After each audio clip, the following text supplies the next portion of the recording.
Hello students, सभी को नमस्कार। विद्यार्थियों, मैं रवि भारद्वाज उत्कर्ष ऑनलाइन प्लेटफॉर्म पर आप सभी बच्चों का हार्दिक अभिनंदन। दोस्तों, हमारी जो सीरीज चल रही है थर्ड ग्रेड लेवल फर्स्ट के लिए जनरल साइंस के जो मोस्ट इम्पोर्टेंट प्रश्न हैं सारे पाठ्यक्रम को ध्यान में रखते हुए, उसमें हम 40 क्वेश्चन लास्ट वीडियो के अंदर कंप्लीट कर चुके हैं। आइए आगे वाले क्वेश्चन हम देखते हैं। तो 41 अगला क्वेश्चन है हमारा 41 क्वेश्चन क्या है? आरएच कारक निम्नलिखित में से किसके लिए उत्तरदायी होता है? 41 क्वेश्चन है। क्या एड्स के लिए होता है? Sickle cell anaemia, erythroblastosis, fetalis. तो आरएच कारक की चर्चा हमने लास्ट वीडियो में कर ली थी। ये इरिथ्रोब्लास्टोसिस, फिटलिसिस के लिए होता है।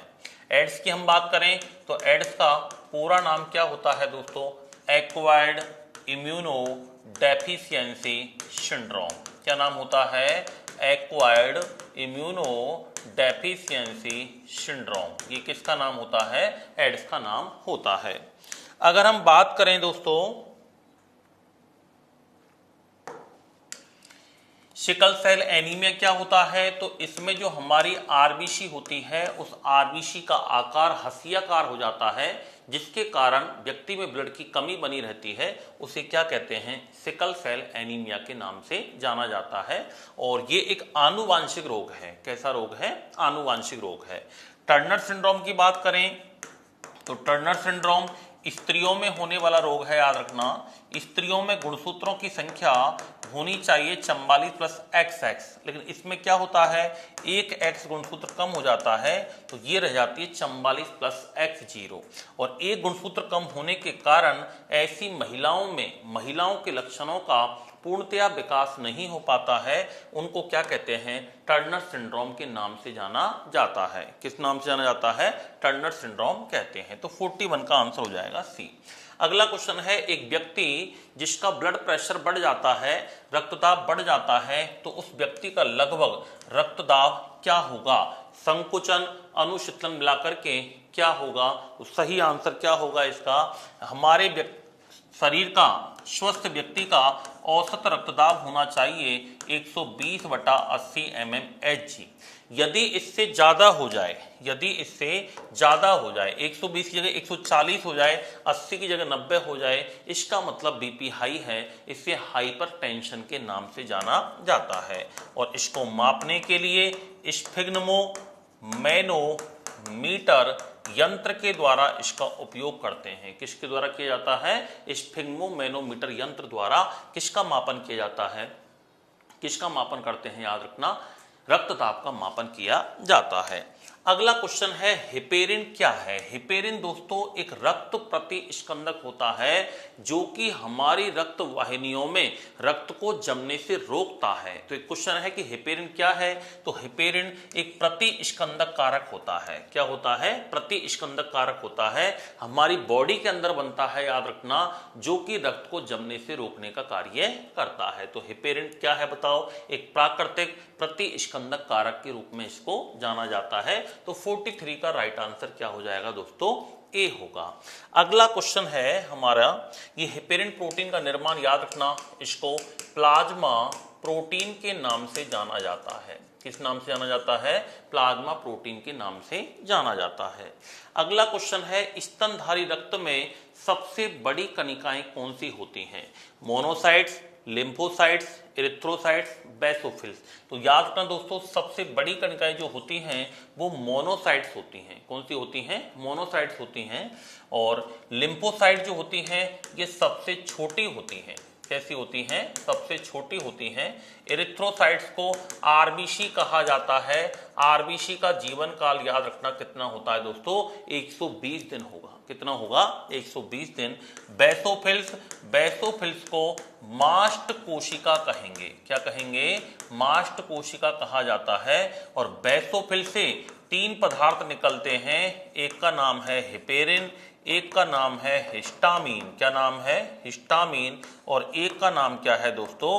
सीरोटोनिन। क्या नाम है? सीरोटोनिन। हिपेरिन क्या काम करता है? हिपेरिन रक्त प्रतिस्कंदक का काम करता है। रक्त को जमने से रोकने का कार्य कौन करेगा? हेपेरिन प्रोटीन के द्वारा किया जाता है। हिस्टामिन क्या काम करता है? हिस्टामिन रक्त वाहिनियों को फैलाता है। हिस्टामिन क्या काम करेगा? रक्त वाहिनियों को फैलाने का काम कौन करेगा? हिस्टामिन करेगा। हिस्टामिन जो होता है ये किसका काम करता है? एंटी एलर्जिक का काम करता है। किसका काम करता है? एंटी एलर्जिक के रूप में कौन काम करेगा? हिस्टामिन कार्य करता है। सीरोटोनिन की हम बात करें तो सीरोटोनिन क्या काम करेगा दोस्तों? ये रक्त वाहिनियों को सिकोड़ता है। क्या काम करता है? रक्त वाहिनियों को सिकोड़ने का कार्य कौन करेगा? सीरोटोनिन करेगा। तो तीनों बेसोफिल्स से निकलते हैं। बेसोफिल्स याद रखना सबसे कम मात्रा में पाई जाती हैं। सबसे कम मात्रा में पाई जाने वाली डब्ल्यूबीसी का नाम क्या है? बेसोफिल्स है। चलिए अगला क्वेश्चन हमारा है मिट्रल वॉल्व का दूसरा नाम क्या है? तो दोस्तों हमारे हृदय के अंदर 4 कपाट होते हैं। ड्यूवलनी कपाट होता है जिसको मिट्रल वॉल्व कहा जाता है। क्या कहा जाता है? मिट्रल वॉल्व कहते हैं। बाइकस्पिड वॉल्व कहा जाता है जो कि बाएं आलिंद और बाएं निलय के मध्य में होता है। कहां पर पाया जाता है ये? बाएं आलिंद तथा बाएं निलय के मध्य होता है। कहां पर होता है? बाएं आलिंद तथा बाएं निलय के मध्य कौन सा होता है? ड्यूवलनी कपाट होता है। इसी को मिट्रल वॉल्व कहते हैं। इसी को बाइकस्पिड वॉल्व के नाम से जाना जाता है। और ये जो त्रिवलनी कपाट है ये कहां पाया जाता है? ये दाएं आलिंद तथा दाएं निलय के मध्य होता है। कहां पर होता है? दाएं आलिंद तथा दाएं निलय के मध्य कौन सा कपाट होता है? त्रिवलनी कपाट पाया जाता है। ये सेमी लूनर वॉल्व क्या होते हैं? सेमी लूनर वॉल्व में 2 कपाट आते हैं। एक तो आता है फुफ्फुसीय कपाट जिसको कहा जाता है पल्मोनरी वॉल्व। क्या कहते हैं? पल्मोनरी वॉल्व, जो कि फुफ्फुसीय धमनी के उद्गम स्थल पर पाया जाता है। और एक जो होता है दोस्तों वो है एओर्टिक वॉल्व। एओर्टिक वॉल्व जो होता है ये कहाँ पाया जाता है? महाधमनी के उद्गम स्थल पर होता है। कहां पर होता है? महाधमनी के उद्गम स्थल पर होता है। इन दोनों को सेमी ल्यूनर कहते हैं या इनको हिंदी में कहा जाता है दोस्तों अर्धचंद्राकार कपाट कहते हैं। क्या कहते हैं? अर्धचंद्राकार कपाट कहते हैं। हमारे हृदय की 2 ध्वनि होती हैं, पहली लव दूसरी डप। लव कब उत्पन्न होती है? जब द्विवल्नी और त्रिवल्नी कपाट बंद होते हैं। और डब कब उत्पन्न होती है? जब सेमी ल्यूनर वॉल्व बंद होते हैं। तो याद रखना 45 का आंसर क्या हो जाएगा? बी होगा। अगला क्वेश्चन है एक स्वस्थ वयस्क मनुष्य में स्ट्रोक आयतन कितना होता है? तो दोस्तों स्ट्रोक आयतन की वैल्यू कितनी होती है? हमारे अंदर 70 ml होती है। एक हृदय धड़कन के दौरान हमारा हृदय लगभग 70 ml रक्त का परिसंचरण करता है तथा 1 मिनट के दौरान हमारा हृदय लगभग कुल 5 लीटर रक्त का परिसंचरण करता है। आंसर क्या हो जाएगा? डी। अगला क्वेश्चन है शरीर की सबसे छोटी रुधिर वाहिनी कौन सी है? दोस्तों हमारे शरीर में 3 प्रकार की नलिकाएं होती हैं। एक तो होती हैं धमनी आर्टरी, एक होती हैं वेंस सिराएं, एक होती हैं केशिकाएं कैपिलरीज। जिनमें से सबसे छोटी जो होती है वो कौन सी होती है? केशिकाएं होगी। कौन सी होगी? केशिकाएं होती हैं। केशिकाएं इतनी पतली एवं बारीक नलिकाएं होती हैं जिनमें आरबीसी को होकर के भी गुजरना पड़ता है। आरबीसी मुड़ के गुजरती है, इतनी पतली नलिकाएं होती हैं, उनको क्या कहते हैं? केशिकाएं कहा जाता है। केशिकाएं क्या काम करती हैं? धमनी तथा शिराओं को आपस में जोड़ती हैं। धमनी तथा शिराओं को जोड़ने का कार्य कौन करती हैं? याद रखना धमनी तथा शिराओं को आपस में जोड़ने का काम कौन करती हैं? केशिका करती हैं। धमनी के कार्य की हम बात करें, धमनी में हमेशा शुद्ध रक्त बहता है। कौन सा रक्त बहता है? शुद्ध रक्त। और शुद्ध रक्त याद रखना धमनी कहां से कहां ले जाती है? हृदय से शरीर के अंगों तक ले जाती हैं। और शरीर के अंगों से पुनः हृदय तक लाने का काम कौन करती हैं? शिरा करती हैं। एक होती है महाशिरा, ये महाशिरा दोस्तों सबसे बड़ी शिरा होती है। महाशिरा क्या होती है? सबसे बड़ी शिरा होती है, जिसको वेना केवा के नाम से जाना जाता है। किस नाम से जाना जाता है? वेना केवा के नाम से जाना जाता है।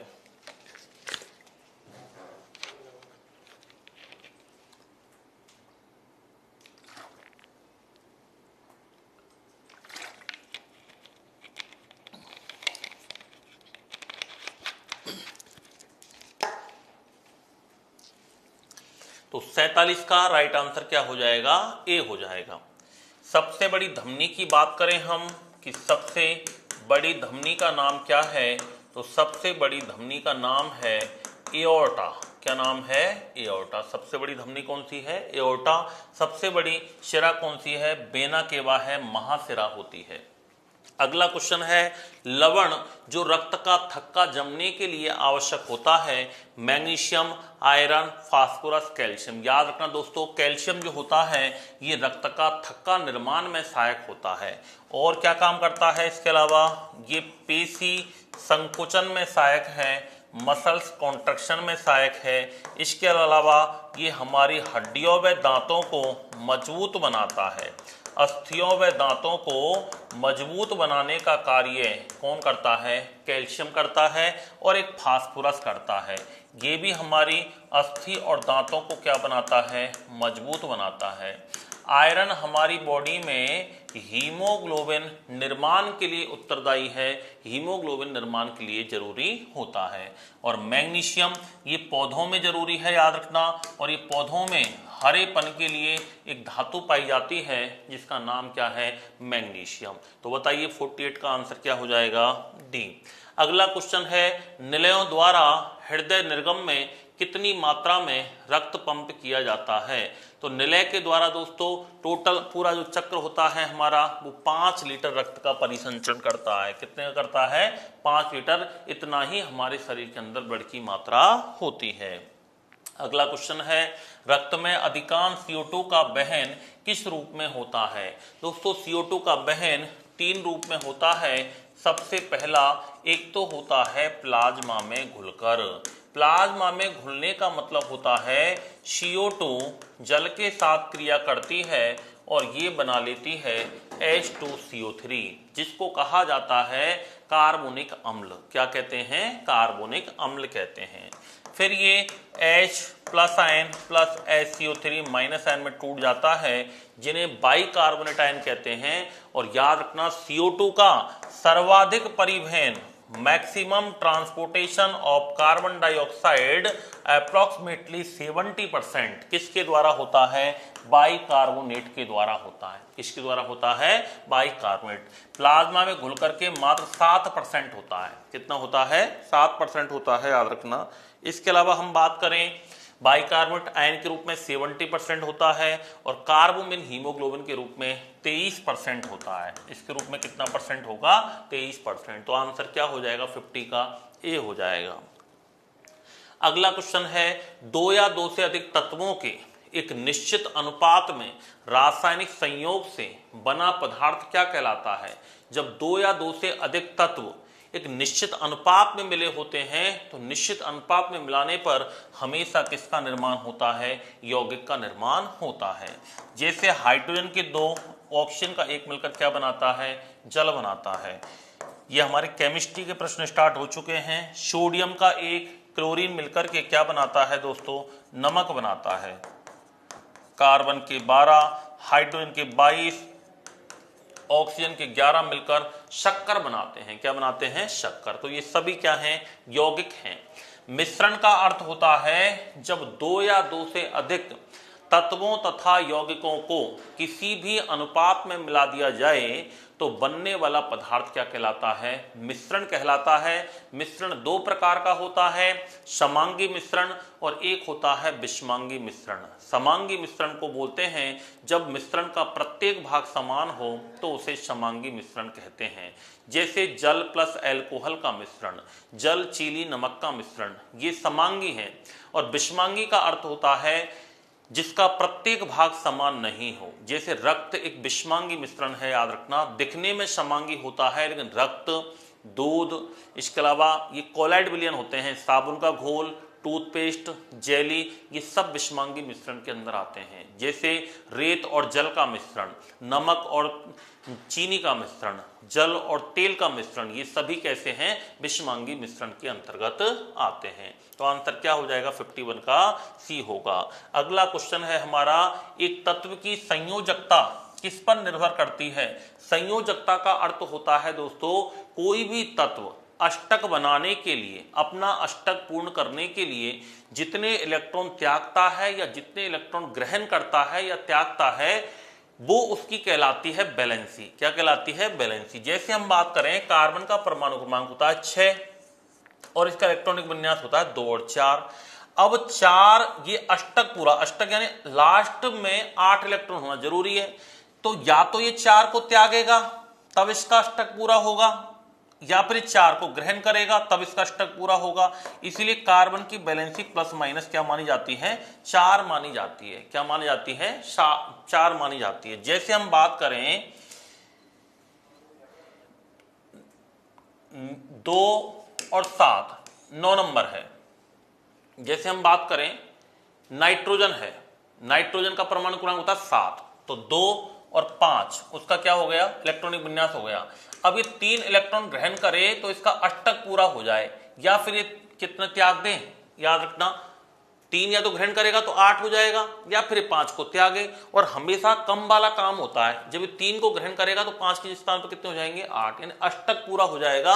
और अष्टक पूरा जब हो जाता है या बाहरी कक्षा में इलेक्ट्रॉनों की संख्या होती है, उसी को हम क्या कहते हैं, बैलेंसी कहते हैं। तो संयोजकता का अर्थ होता है एक परमाणु की सबसे बाहरी कक्षा में जितने भी इलेक्ट्रॉन हैं, वो इलेक्ट्रॉन की कुल संख्या क्या कहलाती है, उसकी बैलेंसी कहलाती है। क्या कहलाती है, बैलेंसी कहलाती है, संयोजकता कहलाती है।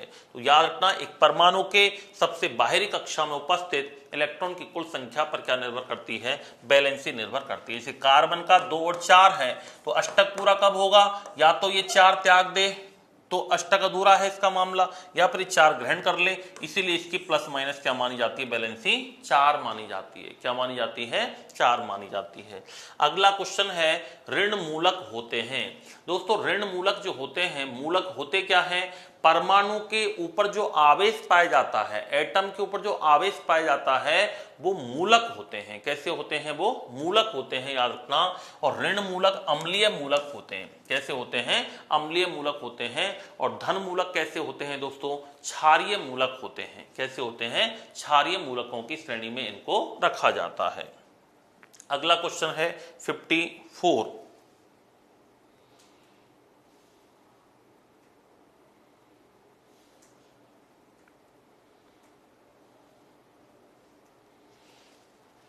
54 क्या है, कैल्शियम फॉस्फेट का सूत्र है। कैल्शियम फॉस्फेट का सूत्र क्या होता है दोस्तों, कैल्शियम फॉस्फेट का सूत्र Ca3PO4 का होल ट्वाइस, Ca2PO4 का होल ट्वाइस।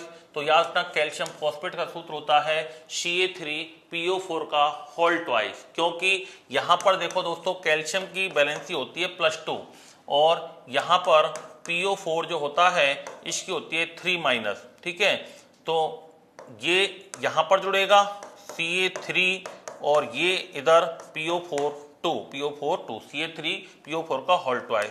इनको बज गुणा से क्रॉस गुणा कर देते हैं, ये वाली इसकी जो है वो इसके नीचे आएगी और इस पर जो आवेश का मान है वो इसके नीचे आ जाता है। तो Ca3PO4 का होल ट्वाइस, ये क्या है दोस्तों, कैल्शियम फॉस्फेट का सूत्र होता है। क्या होगा, कैल्शियम फॉस्फेट का सूत्र होगा।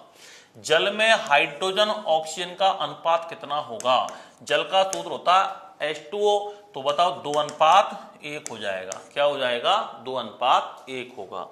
अगला क्वेश्चन है, कैल्शियम आयोडाइड में कैल्शियम की संयोजकता कितनी है। तो दोस्तों कैल्शियम आयोडाइड के अंदर याद रखना, कैल्शियम की तो होती है +2 और आई की होती है 1, तो ये 2 वाली कहां चल जाएगी, इसमें, और जो 1 वाली है बन वाली है वो किसके अंदर आएगी, इसके अंदर आएगी। तो अपन इसको लिख सकते हैं CaI2। इसकी तो होती है वन और इसकी होती है +2। ये वन इसके नीचे लिखेंगे, आई के नीचे लिखेंगे +2। हमेशा क्रॉस करते हैं, क्या करते हैं, क्रॉस करते हैं, याद रखना। तो इसका सूत्र बन जाएगा CaI2। तो कैल्शियम की क्या होगी बताओ, +2 होगी। क्या होगी इसमें, कैल्शियम की +2 वैलेंसी होती है। अगला क्वेश्चन है लोहे पर जंग किसका उदाहरण है। लोहे पर जंग का लगना, इसका मतलब यौगिक बनता है। क्या बनता है, यौगिक बनता है, याद रखना। जब लोहे की क्रिया ऑक्सीजन से होती है तो यहां पर फेरिक ऑक्साइड बनता है। क्या बनता है, फेरिक ऑक्साइड का निर्माण होता है। किसका निर्माण होता है, फेरिक ऑक्साइड का निर्माण होता है। Fe2O3 बनता है जिसे यौगिक कहते हैं। तो लोहे पर जंग किसका उदाहरण है, याद रखना, यौगिक का उदाहरण होता है।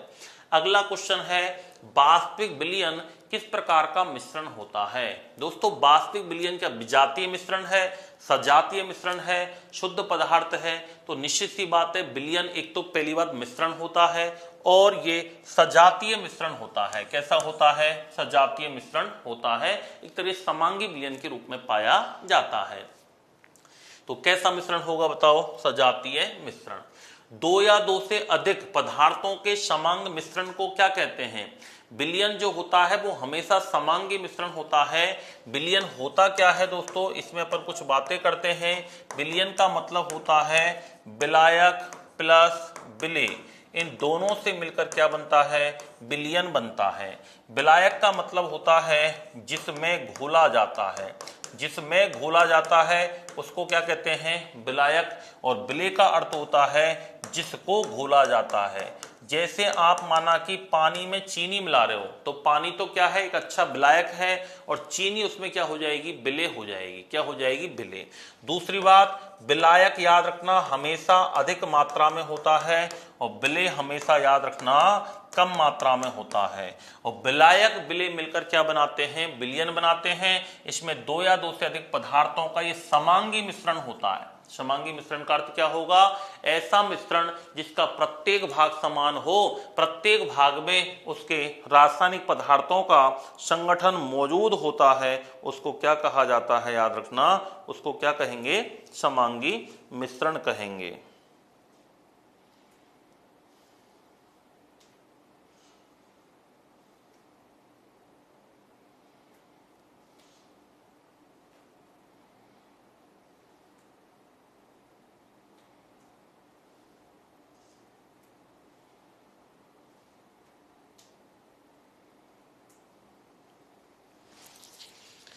अगला क्वेश्चन आता है हमारा, निम्नलिखित में से कौन सा तत्व प्रमुख सह संयोजी लक्षण युक्त यौगिक बनाता है। निम्नलिखित में से कौन सा तत्व प्रमुख सह संयोजी लक्षण युक्त यौगिक बनाता है।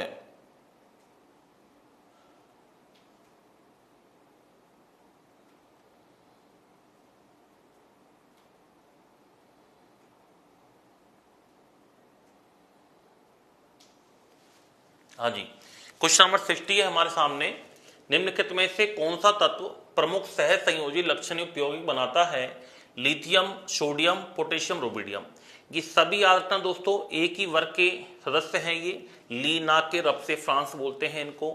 इनमें से लिथियम जो होता है ये आकार में छोटा होता है और इस सह संयोजी लक्षण युक्त यौगिक सबसे ज्यादा बनाता है। तो इसका आंसर क्या हो जाएगा, लिथियम। क्या हो जाएगा, लिथियम। लिथियम याद रखना एक सबसे हल्की धातु है। क्या है, सबसे हल्की धातु का नाम क्या है बताओ, लिथियम होती है। और सोडियम धातु को कहाँ रखा जाता है, केरोसिन तेल में डुबोकर रखते हैं। कहाँ पर रखते हैं, केरोसिन तेल में डुबोकर के सोडियम धातु को रखा जाता है, क्योंकि यह खुले में रखने पर वायु के साथ क्रिया करके पीले रंग की ज्वाला के साथ जलने लग जाता है। इसलिए सोडियम को कहाँ रखते हैं बताओ, केरोसिन तेल में डुबोकर रखा जाता है। एक पोटेशियम है, ये इतनी मुलायम होती है कि इसे आसानी से चाकू से काटा जा सकता है। अगला क्वेश्चन है, कांच का टूटना निम्नलिखित में से किस प्रकार का परिवर्तन है। तो कांच का टूटना दोस्तों कौन सा परिवर्तन होगा। तो कुछ दो तीन प्रश्न आएंगे, मैं एक बार ये क्लियर कर देता हूं आपको कि भौतिक परिवर्तन और रासायनिक परिवर्तन होता क्या है। एक तो होता है दोस्तों भौतिक परिवर्तन और एक होता है रासायनिक परिवर्तन। भौतिक परिवर्तन क्या होता है?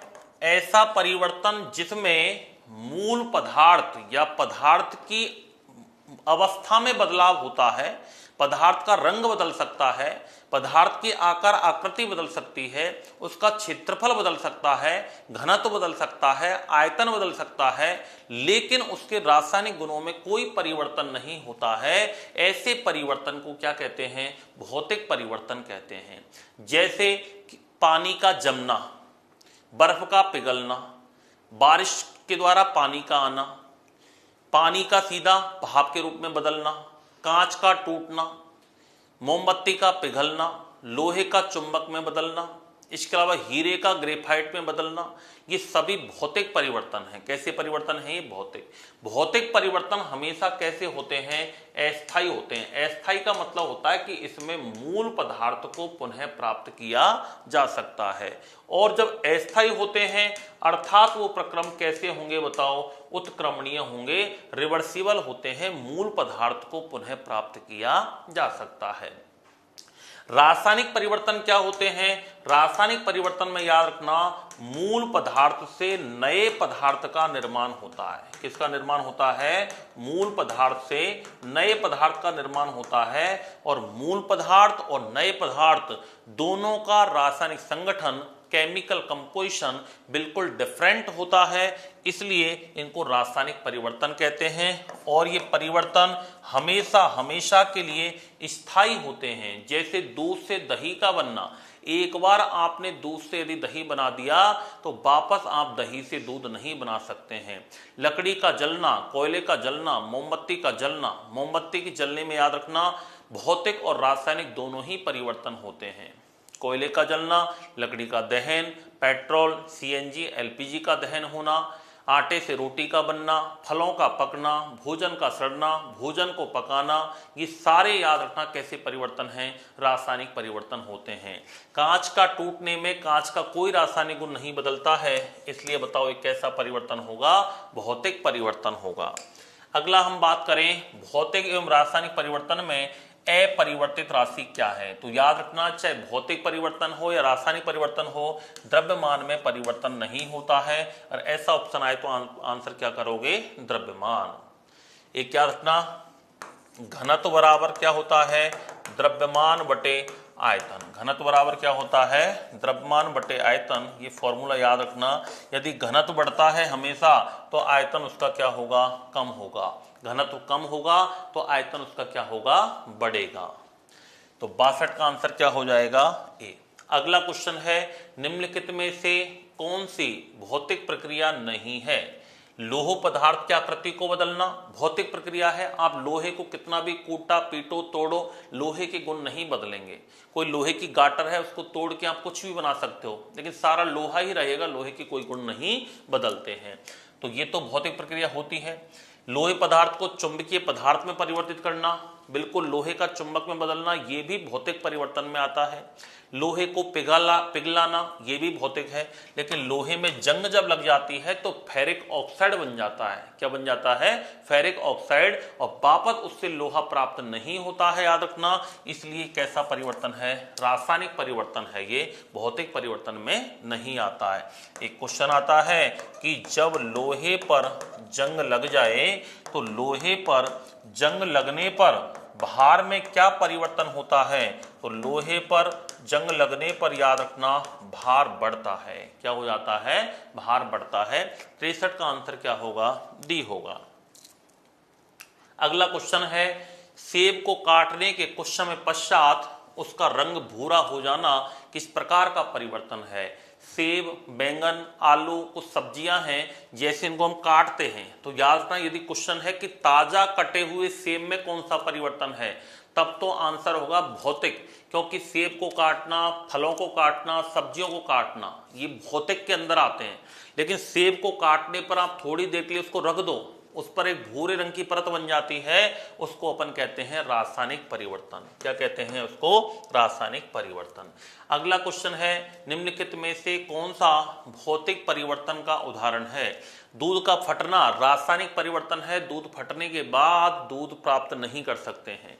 हाइड्रोजन ऑक्सीजन का मिलकर जल का बनना, ये भी कैसा परिवर्तन है? रासायनिक परिवर्तन है, क्रिया हो रही है, याद रखना। भोज्य पदार्थों का पचना, पचना भी रासायनिक परिवर्तन है, लेकिन एल्यूमिनियम की प्लेट को आप कितनी भी बार तोड़ो वो एल्यूमिनियम ही कहलाएगी, एल्यूमिनियम के टुकड़े ही कहलाएंगे, कोई रासायनिक गुण नहीं बदलते हैं। तो 65 का आंसर क्या हो जाएगा? डी होगा। अगला क्वेश्चन है, जब सल्फ्यूरिक अम्ल अंडे के खोल के साथ क्रिया करता है तो कौन सी गैस उत्पन्न करता है? आया हुआ क्वेश्चन है एग्जाम में। सल्फ्यूरिक अम्ल H2SO4 प्लस अंडे का खोल किसका बना होता है? कैल्शियम फॉस्फेट का बना होता है। किसका बना होता है? सॉरी, कैल्शियम कार्बोनेट का। अंडे का बाहरी कवच किसका बना होता है? कैल्शियम कार्बोनेट का। ये जब क्रिया होती है तो Ca और ये SO4 यानी कैल्शियम सल्फेट बनता है, साथ में इसमें कार्बन डाइऑक्साइड गैस निकलती है और जल बनता है। तो यही हमसे क्वेश्चन पूछा है कि जब सल्फ्यूरिक अम्ल की क्रिया अंडे के खोल के साथ कराई जाती है, अंडे का खोल किसका बना होता है? कैल्शियम कार्बोनेट का बना होता है। जब इसकी क्रिया कैल्शियम कार्बोनेट से कराएंगे तो CaSO4 के साथ जुड़ेगा, ये बन जाएगा कैल्शियम सल्फेट और यहाँ से CO2 गैस निकलेगी और एक जल का अणु बन जाएगा। बताइए आंसर क्या होगा? डी होगा। क्या होगा? डी। कुछ हम बात कर लेते हैं हाइड्रोजन गैस के बारे में। हाइड्रोजन गैस की खोज किसने की थी दोस्तों? हेनरी कैवेंडिश ने की थी। किसने की थी? हेनरी कैवेंडिश ने। आवर्त सारणी का प्रथम तत्व किसको कहते हैं? बताओ। हाइड्रोजन को कहते हैं। आवर्त सारणी का प्रथम तत्व के नाम से किसे जाना जाता है? हाइड्रोजन को जाना जाता है। हाइड्रोजन को आवारा तत्व कहते हैं। क्या कहा जाता है? आवारा तत्व कहते हैं, क्योंकि इसको आवर्त सारणी में कोई निश्चित स्थान नहीं दिया गया है। यह आवर्त सारणी का प्रथम तत्व है। आवर्त सारणी का प्रथम तत्व है। सूर्य, तारों, चंद्रमा पर सर्वाधिक मात्रा में पाए जाने वाला जो तत्व है उसका नाम भी क्या है? बताओ। हाइड्रोजन है। सर्वाधिक ज्वलनशील वाला तत्व, सर्वाधिक ज्वलनशील मान वाला तत्व या ज्वलनशील तत्व कौन सा होता है? हाइड्रोजन होता है। सबसे हल्की गैस यदि पूछे आपसे कि सबसे हल्की गैस कौन सी होती है, तो सबसे हल्की गैस कौन सी होगी? हाइड्रोजन होगी। कौन सी होगी? हाइड्रोजन होती है। हाइड्रोजन याद रखना, हाइड्रोजन को भविष्य का ईंधन कहा जाता है। क्या कहते हैं? भविष्य का ईंधन किसको कहा जाता है? हाइड्रोजन को कहा जाता है। हाइड्रोजन जो गैस है दोस्तों, ये पर्यावरण की दृष्टि से सबसे अनुकूल ईंधन है। ये वातावरण में पॉल्यूशन बहुत कम फैलाएगी, न के बराबर फैलाएगी। याद रखना, हाइड्रोजन को वैसे प्रदूषण रहित ईंधन माना जाता है। इसको पॉल्यूशन लेस फ्यूल की संज्ञा दी गई है इसको। और हाइड्रोजन गैस भविष्य में इसका उपयोग होगा। वर्तमान में इसका उपयोग कहाँ होता है? वर्तमान में इसका उपयोग एयर जेट विमानों में ईंधन के रूप में किया जाता है। कहाँ किया जाता है? एयर जेट विमानों में ईंधन के रूप में किया जाता है।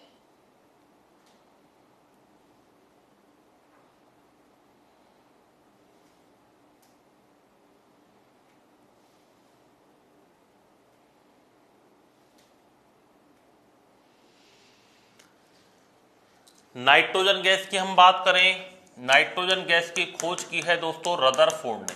किसने की है? रदरफोर्ड ने।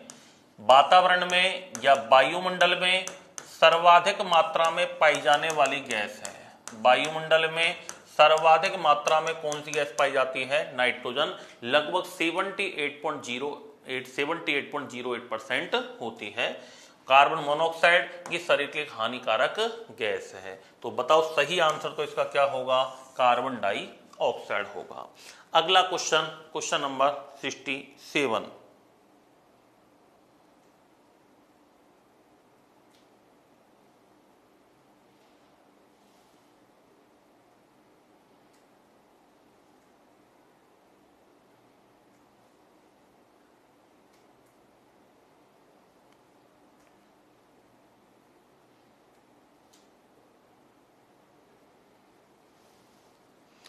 क्वेश्चन नंबर 67 की हम बात करें, जलीय विलयन में अम्ल H प्लस तथा क्षार OH माइनस आयन देते हैं, यह सिद्धांत किसने दिया? देखो दोस्तों, एक वैज्ञानिक थे आरहेनियस। अम्ल और क्षार के बारे में आरहेनियस ने बताया था, ब्रोस्टेड एवं लॉरी ने बताया था और लुईस ने बताया था। इन तीनों ने ही बताया है। लेकिन आरहेनियस ने क्या बताया था, जो अम्ल H प्लस आयन देते हैं उनको तो अम्ल कहते हैं और जो OH माइनस आयन देते हैं उनको क्षार कहते हैं। ऐसा किसने बताया था? आरहेनियस ने बताया था।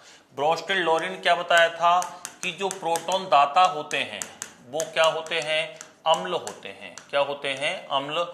और जो प्रोटॉन ग्राही होते हैं उन्हें क्षार कहा जाता है। प्रोटॉन ग्राही को क्या कहेंगे? क्षार। प्रोटॉन दाता को क्या कहेंगे? अम्ल कहेंगे। तो आंसर बताओ 67 का क्या हो जाएगा? ए होगा। तो आरहेनियस ने बताया कि अम्ल ऐसे पदार्थ होते हैं जो जलीय विलयन के साथ घुल करके या पूर्णतया आयनित होकर के H प्लस आयन देते हैं, उन्हें कहा जाता है अम्ल। और जो OH माइनस आयन देते हैं उनको क्या कहा जाता है? क्षार के नाम से जाना जाता है। अम्ल स्वाद में कैसे होते हैं? खट्टे होते हैं। क्षार स्वाद में कैसे होते हैं दोस्तों? कड़वे होते हैं। अगला क्वेश्चन है, नींबू संतरा में कौन सा अम्ल होता है? तो नींबू संतरा में याद रखना सिट्रिक अम्ल होता है। सिट्रिक अम्ल का फॉर्मूला C6H8O7। एसिटिक अम्ल जो होता है CH3COOH, ये सिरके में पाया जाता है। किसमें पाया जाता है? सिरके में। सिरके का उपयोग अचार आदि के परिरक्षण में किया जाता है। फार्मिक अम्ल याद रखना लाल चींटी में पाया जाता है, मधुमक्खी में पाया जाता है, बर्र के अंदर उपस्थित होता है, जिसका नाम क्या है? फार्मिक अम्ल। चींटी का लैटिन भाषा में नाम फार्मिका होता है, इसलिए इसको फार्मिक एसिड के नाम से जाना जाता है। एस्कॉर्बिक अम्ल दोस्तों आंवले में होता है। किसमें होता है? आंवले में। और मेथेनोइक अम्ल ये फार्मिक अम्ल का ही दूसरा नाम क्या होता है? मेथेनोइक अम्ल होता है, याद रखना, जिसको HCOOH के नाम से भी जाना जाता है। ये एक ही बात है। तो 68 का आंसर क्या हो जाएगा? ए होगा। अगला क्वेश्चन है, टमाटर में कौन सा अम्ल पाया जाता है? टमाटर में दोस्तों ऑक्सैलिक अम्ल, टार्ट्रिक अम्ल, यूरिक अम्ल, लैक्टिक अम्ल, ब्यूटायरिक अम्ल। अगर हम बात करें ब्यूटायरिक अम्ल की, तो ब्यूटायरिक अम्ल दोस्तों मक्खन में पाया जाता है। किसमें पाया जाता है? मक्खन में। लैक्टिक अम्ल जो होता है वो दही में होगा। किसमें होगा? दही में। यूरिक अम्ल जो होते हैं ये तो मूत्र वगैरह में पाए जाते हैं।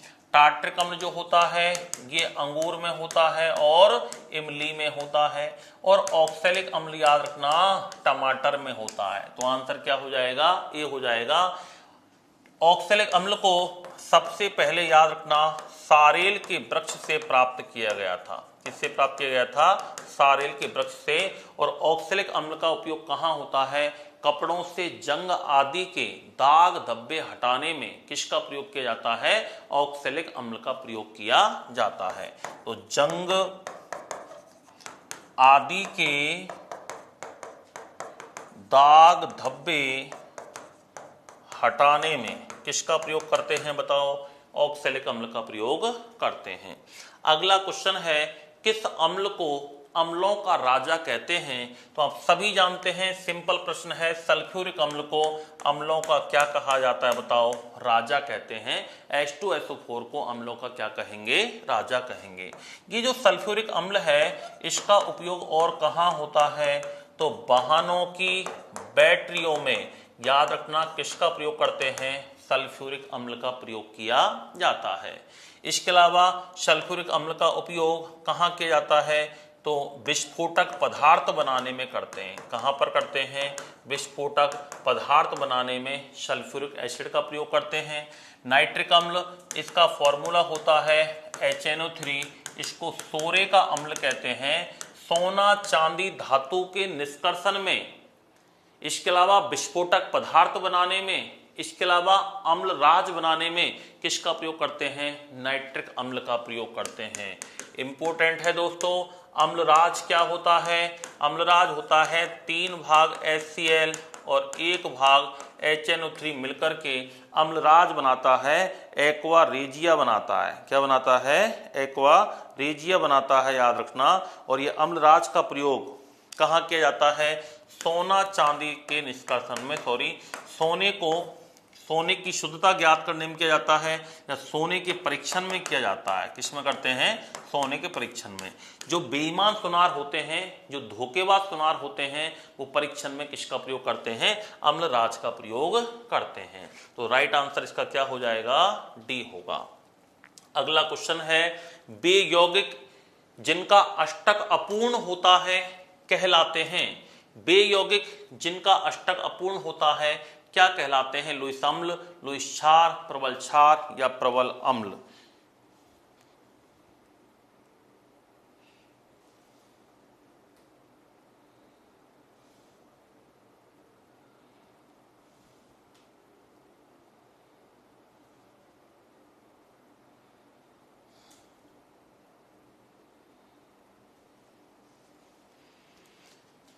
तो बेयौगिक जिनका अष्टक अपूर्ण होता है, दोस्तों अष्टक अपूर्ण होगा इसका मतलब इलेक्ट्रॉन्स की संख्या में कमी होगी, और इलेक्ट्रॉन्स की संख्या में कमी क्या कहलाते हैं? कमी वाले लुईस अम्ल कहलाते हैं। क्या कहलाते हैं? लुईस अम्ल। इलेक्ट्रॉन्स की संख्या में जब कमी आ जाती है तो उन्हें क्या कहा जाता है? लुईस अम्ल कहते हैं। तो 71 का राइट आंसर क्या हो जाएगा? ए। अगला क्वेश्चन है, निम्नलिखित में से किस अभिक्रिया से अघुलनशील लवण बनते हैं? अघुलनशील जो घुले नहीं, प्रेसिपिटेट, अवक्षेपण क्रिया कहते हैं। अवक्षेप जो बनता है, जैसे आपने किसी चीज को छाना और छानने के बाद जैसे आपने कपड़े से किसी चीज को छाना, अब कपड़े के ऊपर जो अशुद्धियां रह जाती है उनको बोलते हैं प्रेसिपिटेट, अवक्षेप। तो इस क्रिया को क्या बोलते हैं? अवक्षेपण कहते हैं। क्या कहते हैं? अवक्षेपण कहा जाता है। तो किसी अभिक्रिया में अघुलनशील लवण बनता है, इसका मतलब उसको क्या कहेंगे दोस्तों? अवक्षेपण कहते हैं, प्रेसिपिटेशन के नाम से जाना जाता है।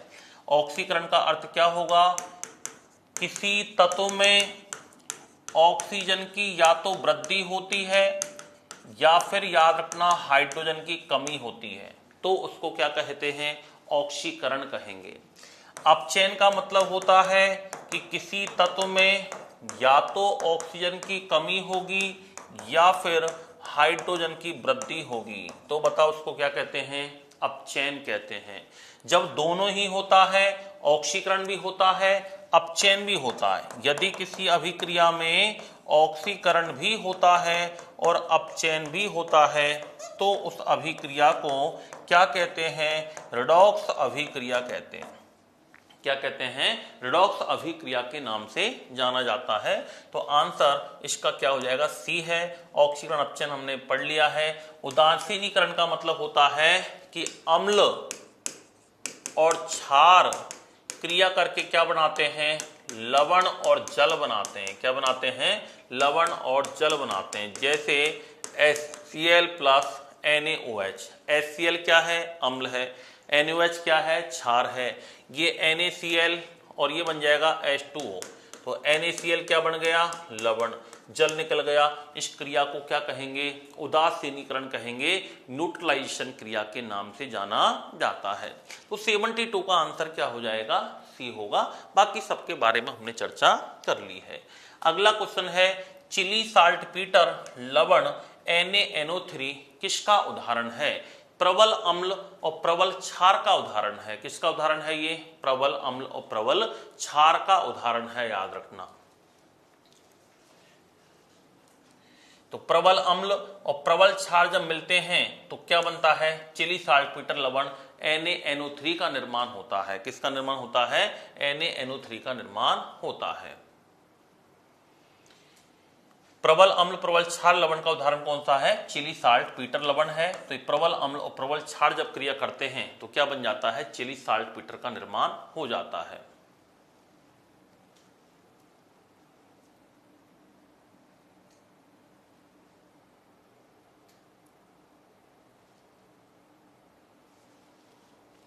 अगला क्वेश्चन, टमाटर की चटनी और फलों के रस जैसे खाद्य पदार्थों में परिरक्षक के रूप में प्रयुक्त होने वाला यौगिक कौन सा है?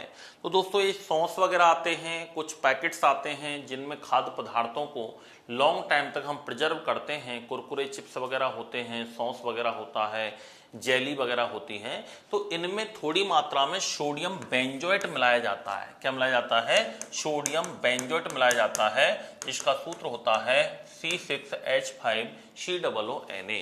ये सोडियम बेंजोएट जो होता है ना, इसकी वजह से खाद्य पदार्थ जल्दी से खराब नहीं होते हैं। अगर यहाँ पर ये ऑप्शन नहीं होता और ऑप्शन होता यहाँ पर बेंजोइक अम्ल, तो आंसर ये भी सही होता, क्योंकि खाद्य पदार्थों के परिरक्षण में किसका प्रयोग किया जाता है, बेंजोइक एसिड का प्रयोग करते हैं। उसी का एक रूप है सोडियम बेंजोएट। बाकी याद रखना दोस्तों, फार्मिक अम्ल ये तो लाल चींटी में पाया जाता है। किस में पाया जाता है, लाल चींटी वगैरह में पाया जाता है, मधुमक्खी में पाया जाता है, बर्र आदि के अंदर पाया जाता है, इनके डंक में उपस्थित होता है। अगला क्वेश्चन है, निम्नलिखित में से कौन सा एक उच्चतम मात्रा में हाइड्रोजन आयन देता है? क्या सोडियम हाइड्रोक्साइड विलयन देता है? संभव ही नहीं है, क्योंकि इसकी प्रकृति तो क्षारीय होती है, NaOH है, ये तो अति क्षारीय होता है। इसकी pH तो 14 के आसपास होती है। कितनी होती है, 14 pH होती है। दूध या मैग्नीशिया या milk of magnesia, magnesium hydroxide, ये भी दोस्तों क्षार है। क्या है ये याद रखना, क्षार है। तो ये तो हाइड्रोजन आयन देगा ही नहीं। हाइड्रोजन आयन का मतलब होता है अम्लीय एक तरीके से होना। नींबू का रस, नींबू का रस, इसकी pH लगभग 2.2 2.5 तक होती है। आमाशय रस की pH और भी कम होती है, ये 2 के आसपास ही होती है, 1.5 से 2.5 तक होती है, एवरेज 2। तो आमाशय रस जो होगा ना, ये सबसे ज्यादा क्या होगा, H+ आयन देगा। इसकी प्रकृति सबसे ज्यादा अम्लीय होती है। इसको जठर रस के नाम से भी जाना जाता है। क्या कहते हैं इसको, जठर रस कहते हैं, या इसको गैस्ट्रिक जूस कहते हैं। और जठर रस में कुछ एंजाइम पाए जाते हैं, उन एंजाइमों के माध्यम से भोजन के पाचन की प्रक्रिया आमाशय में होती है। अगला क्वेश्चन आता है, अमोनियम क्लोराइड का जलीय विलयन होता है। तो दोस्तों, अमोनियम क्लोराइड का जलीय विलयन क्या अम्लीय होगा, क्षारीय होगा, उदासीन होगा, या फिर रंगीन होगा?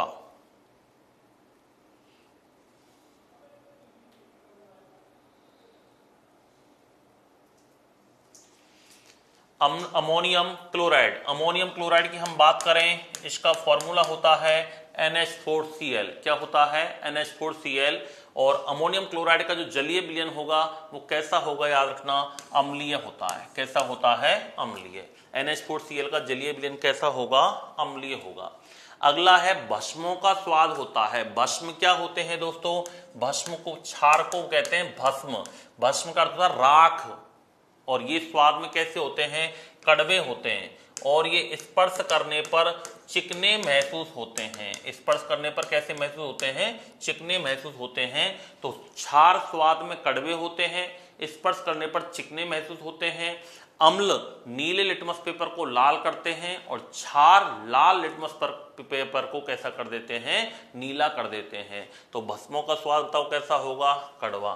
खट्टे तो कौन होते हैं, अम्ल होते हैं। कौन होते हैं, अम्ल होते हैं। अगला क्वेश्चन है, लिटमस विलयन जब ना तो अम्लीय होता है ना ही क्षारीय होता है, तब यह किस रंग का होता है? जब लिटमस विलयन न तो अम्लीय है दोस्तों, न ही क्षारीय होता है, तो ये बैंगनी रंग का होता है। कैसे रंग का होता है, बैंगनी रंग का। लिटमस विलयन जब न तो अम्लीय हो और न ही क्षारीय हो, तो कैसे रंग का होगा, याद रखना, बैंगनी रंग का होगा। चींटी के काटने पर, अगला क्वेश्चन है 79, चींटी के काटने पर कैलामाइन घोल को त्वचा पर लगाया जाता है। दोस्तों, मैंने लास्ट वीडियो में भी आपको बताया था कि अम्लों के प्रभाव को कम करने के लिए क्षार का प्रयोग करते हैं। किसका प्रयोग करते हैं, क्षार का। हम सुबह जागकर पेस्ट करते हैं, क्यों? क्योंकि हमारी मुख गुहा का pH अम्लीय होता है, मुख गुहा का माध्यम क्षारीय होता है। जब मुख गुहा की pH यदि 5.5 से कम हो जाए, तो हमारे दांतों पर उपस्थित एनिमल का क्षरण होने लग जाएगा, जिससे दांत हमारे खराब हो सकते हैं। इसीलिए सुबह जागकर हम दंत मंजन करते हैं, पेस्ट करते हैं। पेस्ट तो याद रखना क्षारीय प्रकृति का होता है।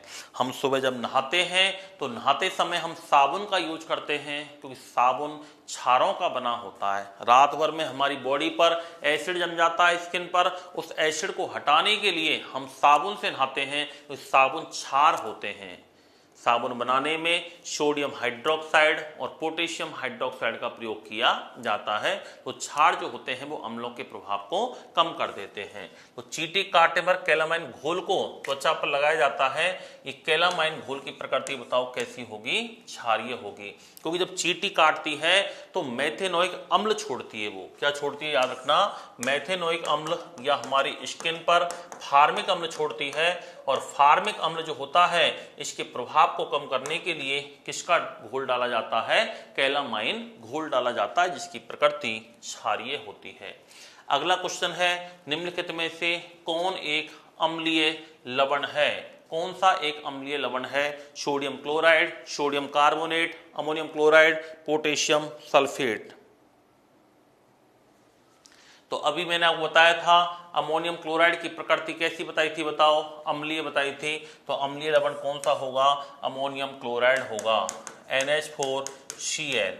ठीक है। Potassium chloride, potassium sulphate K2SO4, sodium chloride NaCl, sodium carbonate, sodium carbonate Na2CO3। Sodium carbonate को याद रखना धावन सोडा कहते हैं। क्या कहा जाता है? धावन सोडे के नाम से किसको जाना जाता है? सोडियम कार्बोनेट को जाना जाता है। सोडियम क्लोराइड, इसको साधारण नमक कहते हैं। क्या कहते हैं? साधारण नमक कहते हैं। इसका उपयोग खाद्य पदार्थों के परिरक्षण में किया जाता है। मछली वगैरह होती हैं, अचार वगैरह होता है, इनको प्रिजर्व रखने के लिए नमक का प्रयोग करते हैं। आइसक्रीम बनाने में भी नमक का प्रयोग किया जाता है। बाकी नॉर्मल हमारे रसोई में खाने पीने में नमक का यूज होता है। तो इसका आंसर क्या हो जाएगा? सी होगा। अगला क्वेश्चन है 81।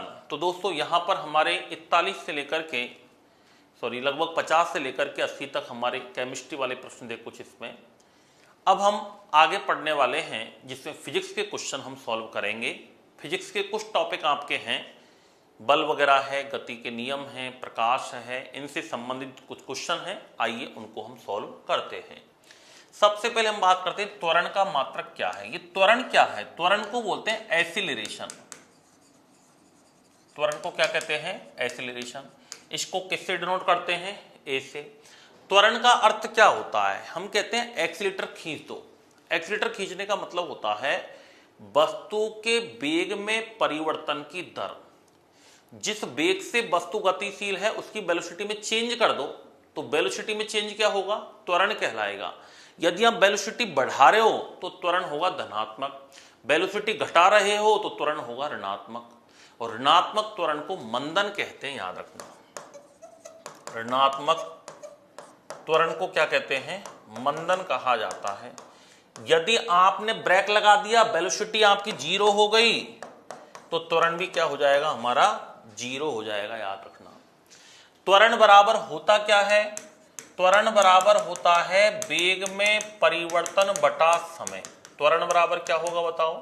वेग में परिवर्तन बटा समय। वेग की वैल्यू रखो यहां पर। वेग बराबर क्या होगा?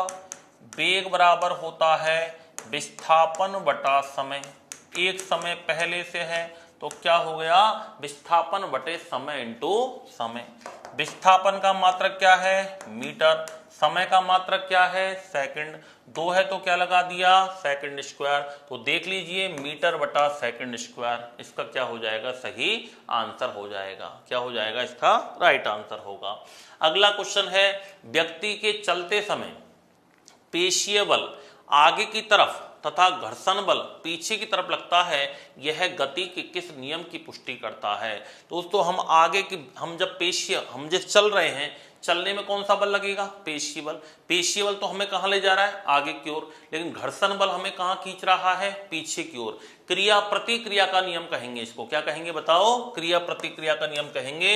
यानी प्रत्येक क्रिया के विपरीत समान प्रतिक्रिया होती है, जिसे क्रिया प्रतिक्रिया के नियम के नाम से जाना जाता है, या इसको गति का तृतीय नियम कहते हैं। क्या कहा जाता है इसको? गति का तृतीय नियम कहते हैं। तृतीय नियम पर आधारित कुछ उदाहरण और हैं। व्यक्ति का पानी में तैरना, पत्थर को ठोकर मारने पर चोट का लगना, कुएं से पानी खींचते समय, रस्सी के टूट जाने पर, व्यक्ति का पीछे की ओर गिरना, रॉकेट का आगे बढ़ना, नाव से किनारे पर उतरते समय नाव को पीछे की ओर झटका लगना, इन तमाम जो उदाहरण हैं इन सब का आंसर क्या होगा? गति का तृतीय नियम होगा। पहला नियम है जड़त्व का नियम, इसको गति का प्रथम नियम कहते हैं। क्या कहते हैं? गति का प्रथम नियम के नाम से जाना जाता है, जिसके बारे में गैलीलियो ने बताया था। इसलिए जड़त्व के नियम को क्या कहा जाता है? गैलीलियो का नियम कहते हैं। क्या कहते हैं? गैलीलियो का नियम कहते हैं।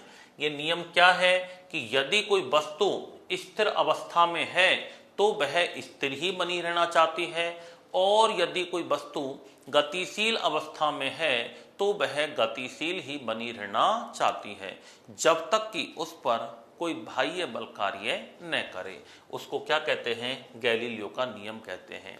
जैसे चलती हुई बस के अचानक ब्रेक लगने पर बैठे हुए यात्रियों का आगे की ओर झटका महसूस होना, या हम कह सकते हैं धूल भरे कंबल को डंडे से पीटने पर लगे हुए धूल के कणों का झड़कर नीचे गिरना, पेड़ की टहनी को हिलाने पर लगे हुए फलों का टूटकर नीचे गिरना, इन सब का आंसर क्या हो जाएगा दोस्तों? याद रखना, गति का प्रथम नियम होगा। संवेग संरक्षण का नियम, इस पर रॉकेट निर्भर होता है। रॉकेट का आगे बढ़ना ये किस पर निर्भर करता है? संवेग संरक्षण के नियम पर आधारित होता है। तो राइट आंसर इसका तो क्या हो जाएगा दोस्तों? सी हो जाएगा। अगला क्वेश्चन है द्रव का दाब किस पर निर्भर करता है? दोस्तों एक सूत्र होता है P बराबर HdG। यहां पर H क्या है बताओ? हाइट है, ऊंचाई है, तो ऊंचाई पर निर्भर करेगा, या फिर हम इसको ये कह सकते हैं सतह से गहराई। दोनों के लिए किसका प्रयोग करते हैं? H का प्रयोग करते हैं। D का मतलब होता है द्रव का घनत्व, और G का मतलब होता है गुरुत्वीय त्वरण। G का मतलब क्या है बताओ? गुरुत्वीय त्वरण। यानी द्रव के घनत्व पर भी निर्भर करता है, सतह से गहराई पर निर्भर करेगा, बर्तन की बनावट पर निर्भर नहीं करता है। तो द्रव का दाब ए और बी दोनों पर निर्भर करता है, और गुरुत्वीय त्वरण पर भी निर्भर करता है। जितनी गहराई ज्यादा होगी प्रेशर का मान उतना ही बढ़ जाता है। आप पानी में जितनी गहराई में जाओगे प्रेशर की वैल्यू उतनी ही क्या हो जाएगी दोस्तों? इंक्रीज हो जाएगी। अगला क्वेश्चन है एक ट्रेन जैसे ही चलना आरंभ करती है उसमें बैठे हुए यात्री का सिर पीछे की ओर झुक जाता है, इसका कारण क्या है? अभी हमने स्थिरता का नियम, जड़त्व का नियम का उदाहरण बताया है आपको कि गति का प्रथम नियम यही कहता है कि जब जैसे ही वस्तु आगे मूव करती है बैठा हुआ यात्री पीछे की ओर झटका महसूस करता है, या हम ये कहते हैं गाड़ियों में सीट बेल्ट बांधना, इसमें भी गति का प्रथम नियम लगता है। तो एक ट्रेन जैसे ही चलना आरंभ करेगी उसमें बैठे हुए यात्री का सिर पीछे की ओर झुक जाता है, इसका कारण क्या है? इसका रीजन क्या है? तो इसका रीजन है गति का प्रथम नियम। क्या होगा बताओ? गति का प्रथम नियम। अब बात आती है कि इसमें स्थिरता का जड़त्व काम कर रहा है या गति का जड़त्व है, जड़त्व आघूर्ण है या द्रव्यमान का संरक्षण है। तो दोस्तों यात्री तो ट्रेन के अंदर स्थिर था, मूव कौन हुई? ट्रेन हुई। अब ट्रेन तो मूव हो गई, लेकिन यात्री भी तो उसके साथ मूव होगा, तो स्थिरता का जड़त्व कहेंगे इसको। क्या कहेंगे? स्थिरता का जड़त्व कहा जाता है। तो 84 का आंसर क्या हो जाएगा? ए। अगला क्वेश्चन है तय किए गए विस्थापन एवं दूरी के अनुपात का आंशिक मान हमेशा होता है। याद रखना दोस्तों, विस्थापन का मान या तो दूरी के बराबर होगा या फिर दूरी से कम होगा। कभी भी विस्थापन का मान दूरी से ज्यादा नहीं होगा। कभी भी विस्थापन का मान दूरी से ज्यादा नहीं होगा। जैसे कोई व्यक्ति ए से यहां तक चला, माना कि 5 किलोमीटर, फिर ये बी बिंदु आ गया, बी से चला माना कि 6 किलोमीटर। ये तो हो गई टोटल दूरी। दूरी कितनी हो गई? 6 + 5 = 11। या ये कह सकते हैं A B plus B C, ये तो क्या है? टोटल दूरी है। मैं बोलूं बताओ विस्थापन क्या है? तो विस्थापन का मतलब तो होता है ए से सी की सीधी दूरी। मैं आपसे बोलूं आपको यहां से गोपालपुरा जाना है, आप बिल्कुल सीधे गए, ये तो है विस्थापन। आप घूम घूम के गए, कभी इधर मुड़े, कभी उधर मुड़े, कभी इधर चले, कभी उधर चले, तो वो क्या हो जाएगी, दूरी हो जाएगी। दूरी का मतलब तो है कि जैसे आप पैर रख रहे हो वैसे ही उसको मेजर करते जाओ, तो वो किसके अंदर आ जाती है, दूरी के अंदर आ जाती है। तो ये दूरी हमेशा कम होगी। अब कोई चीज कम है, माना कि 5 है और ये हमेशा इससे ज्यादा होगा, दूरी ज्यादा होगी, तो या तो ये 1 से कम आएगा, और माना कि ये भी 10 है, ये भी 10 है, तो 1 आएगा, यानी या तो 1 के बराबर होगा या फिर 1 से हमेशा कम होगा। कभी 1 से ज्यादा विस्थापन दूरी का अनुपात नहीं हो सकता है। या तो बराबर होगा तो 1 आ जाएगा, विस्थापन ऊपर वाला कम है, पहले विस्थापन दे रखा है, कम है, तो फिर क्या आ जाएगा, कम आएगा। आंसर क्या हो जाएगा, सी हो जाएगा।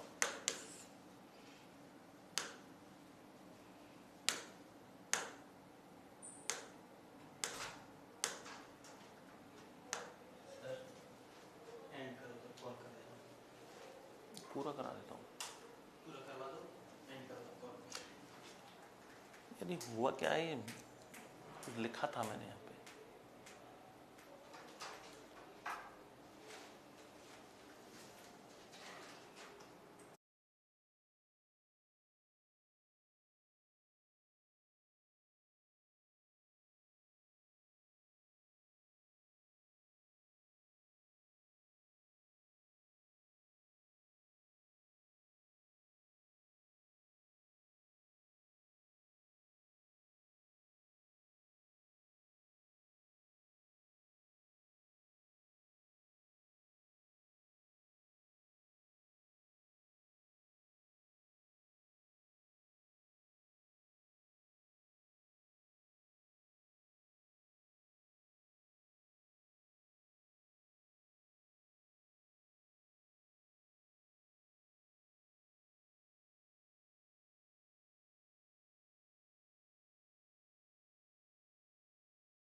Question number 85। एक बार मैं रिपीट कर रहा हूं इसको, थोड़ी सी टेक्निकल कुछ प्रॉब्लम हुई थी इस क्वेश्चन के अंदर, दोबारा से हम समझते हैं। कोई भी विस्थापन और दूरी का अनुपात अधिकतम कितना हो सकता है, क्वेश्चन ये पूछ रहा है। जैसे एक व्यक्ति है जो ए बिंदु से गया बी बिंदु तक, बी से गया सी तक, मैं बोलूं बताओ दूरी का मान क्या होगा, दूरी होगी A B plus B C, दूरी क्या होगी, A B plus B C. माना कि 5 किलोमीटर है, ये 6 है, तो टोटल 5 प्लस 6 टोटल 11 किलोमीटर हो गई, ये तो हो गई दूरी। मैं बोलूं विस्थापन क्या है, डिस्प्लेसमेंट क्या है, ए से सी के मध्य की सीधी दूरी होगी, तो ये क्या हो जाएगा, विस्थापन, और ये हमेशा कम होगा। विस्थापन का मान दूरी के या तो बराबर हो सकता है या कम होगा। जब बराबर होगा तो वैल्यू 1 आएगी, और कम होगा तो वैल्यू क्या हो जाएगी, 1 से कम होगी। आंसर क्या हो जाएगा, सी होगा। अगला क्वेश्चन है, जल में तैरना संभव होने का कारण क्या है। जल में तैरने में दोस्तों गति का तृतीय नियम लगता है, क्रिया प्रतिक्रिया का नियम लगता है। जब हम जल में तैरते हैं तो पानी को पीछे की तरफ मूव करते हैं, व्यक्ति कहाँ जाता है, आगे की ओर जाता है, तो कौन सा नियम लगेगा, गति का तृतीय नियम लगता है। गति के द्वितीय नियम को, गति का द्वितीय नियम क्या होता है, किसी वस्तु पर आरोपित बल वस्तु के संवेग परिवर्तन की दर के क्या होगी, समानुपाती होगी, प्रोपोर्शनल होगी, याद रखना। उसको क्या कहते हैं, गति का द्वितीय नियम कहते हैं, सेकंड लॉ के नाम से जाना जाता है। सेकंड लॉ के उदाहरण क्या आते हैं, जैसे गाड़ियों में शॉकर का यूज होना, खेल के मैदान में खिलाड़ी कैच लेते समय अपने हाथों को गेंद की दिशा में पीछे की ओर खींच लेता है, क्यों, क्योंकि ये भी गति के द्वितीय नियम पर आधारित है, याद रखना।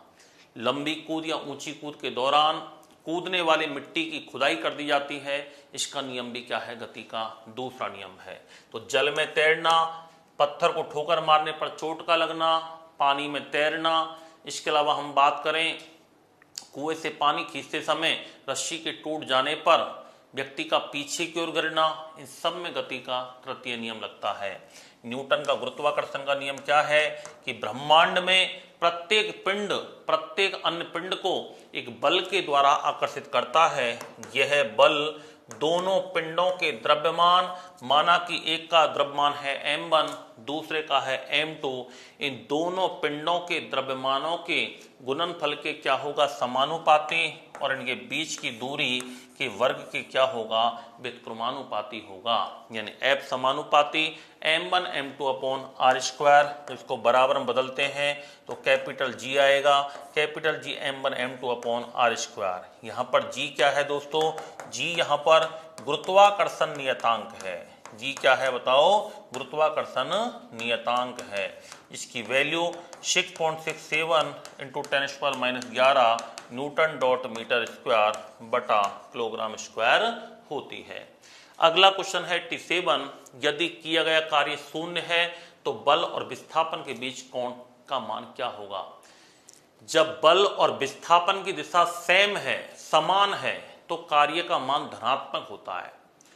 जब बल और विस्थापन की दिशा एक दूसरे के विपरीत है तो कार्य का मान ऋणात्मक होता है। और जब बल और विस्थापन एक दूसरे के लंबवत हैं या बल या विस्थापन के बीच कोण का मान 90 डिग्री है तो cos 90 का मान 0 होता है, तो कार्य का मान भी 0 होगा। तो 90 डिग्री यदि कोण का मान है तो कार्य हमेशा क्या होगा, शून्य होगा। क्या होगा, कार्य हमेशा शून्य होगा। तो बल तथा विस्थापन दोनों की दिशा सेम है, डायरेक्शन सेम है, तो याद रखना कार्य की वैल्यू होगी पॉजिटिव। यानी दोनों की दिशा विपरीत है तो कार्य की वैल्यू होगी नेगेटिव। दोनों की दिशा एक दूसरे के लंबवत है या कोण का मान 90 डिग्री है तो वर्ग का मान क्या होगा, 0 होगा। क्या होगा, 0। अगला क्वेश्चन है, बल द्वारा किया गया कार्य धनात्मक होता है। अभी बताया है जब विस्थापन बल की दिशा में होगा। आप किसी वस्तु को धक्का मारो, जिस दिशा में आप धक्का मारोगे वस्तु उसी दिशा में मूव करेगी, इसका मतलब कार्य का मान धनात्मक होगा। लेकिन आप धक्का मार रहे हो यूं, वस्तु में विस्थापन हो रहा है वापस, जैसे मैंने वस्तु को फेंका ऊपर की ओर, गुरुत्वाकर्षण बल ने खींच लिया नीचे की ओर, तो गुरुत्वाकर्षण बल के द्वारा विरुद्ध किए गए कार्य में कार्य का मान क्या होगा, ऋणात्मक होगा।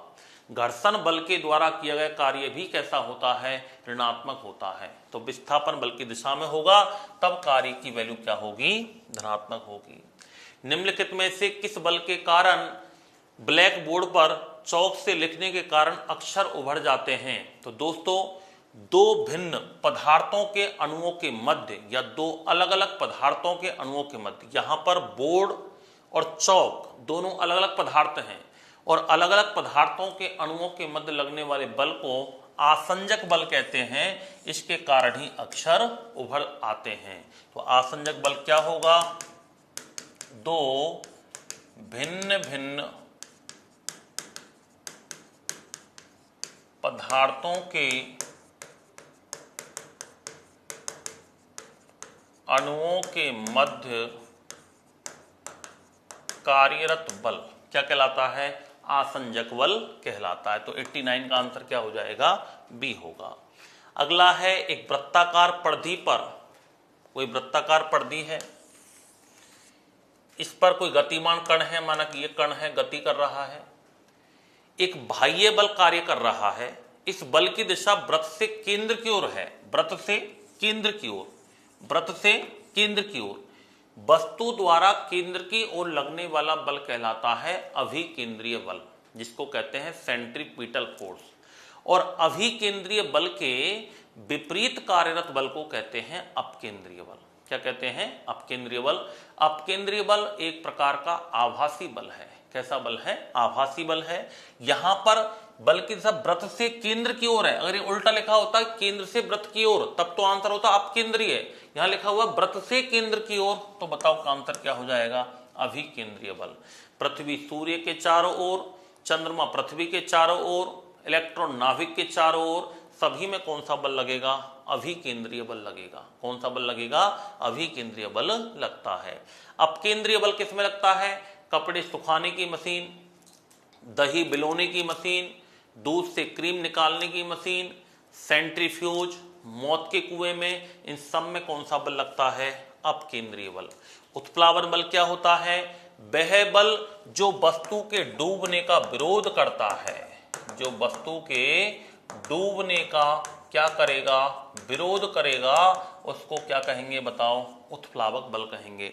आप लोटे को पानी में डुबो, लोटा वापस ऊपर आ जाए, लकड़ी के गुटके को आप पानी में डुबो, वापस गुटका ऊपर आए, इसको बोलते हैं उत्प्लावक बल।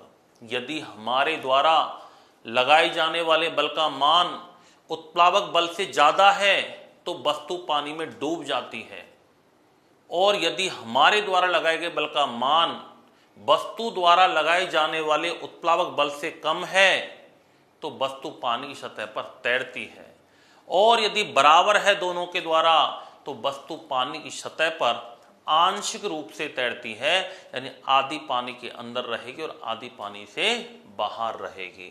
तो इसका आंसर क्या हो जाएगा, 90 का बी होगा।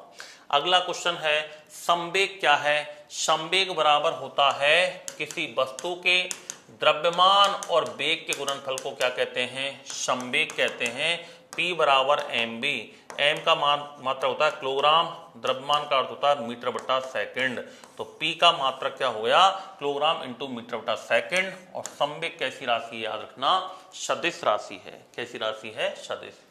किसी भी वस्तु का जड़त्व उसकी गति की अवस्था में परिवर्तन का विरोध करता है, चाल को घटाता है, चाल को बढ़ाता है। तो पहले अपन बात कर चुके हैं, अवस्था में परिवर्तन का विरोध ही क्या कहलाता है, जड़त्व कहलाता है। क्या कहलाता है, जड़त्व कहलाता है। ये जड़त्व जो होता है दोस्तों, ये द्रव्यमान पर निर्भर करता है, मास पर निर्भर करता है। किस पर निर्भर करेगा, द्रव्यमान पर निर्भर करेगा। जैसे हम बोलें कि बताओ कार का जड़त्व ज्यादा होगा ट्रक का, तो द्रव्यमान ट्रक का ज्यादा होगा, तो ट्रक का जड़त्व ज्यादा है। 10 रुपए का सिक्का है और एक मना की 50 ग्राम का कोई वाट है, तो किसका ज्यादा होगा, 50 ग्राम का जो वाट है उसका ज्यादा होगा। तो जड़त्व हमेशा द्रव्यमान पर निर्भर करता है।